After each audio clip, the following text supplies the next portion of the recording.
আজ ছিল আমাদের বৌমার ভাত কাপড় অনুষ্ঠান। তো এই অনুষ্ঠানের জন্য সকাল থেকে রান্নাবান্নার প্রস্তুতি নেওয়া হচ্ছিল।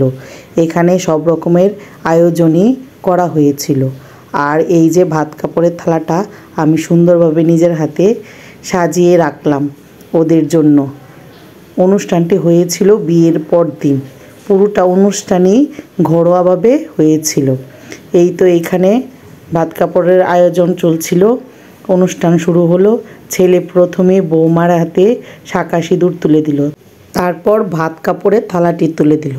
আর সাথে ওরা খুব মজা করছিল ওদেরকে নিয়ে, বিভিন্ন রকমের কথা বলছিল ওদের উদ্দেশ্যে। এখন খাওয়া দাওয়ার পর্ব। আমাদের নতুন বউ সবার হাতে নিয়ম অনুযায়ী ঘি ভাত তুলে দিল। পাতে সবাইকে ঘি ভাত পরিবেশন করছিল। ঘি ভাত অনুষ্ঠানটি আমাদের ছাদে হয়েছিল, তাই সবাই ছাদে খেতে বসে পড়ল।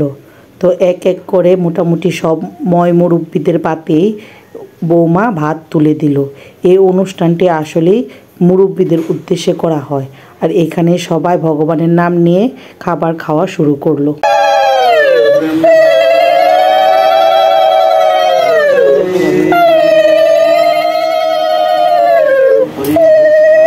তো এই ছিল বন্ধুরা আমাদের ভাত কাপড়ের অনুষ্ঠানের পর্ব।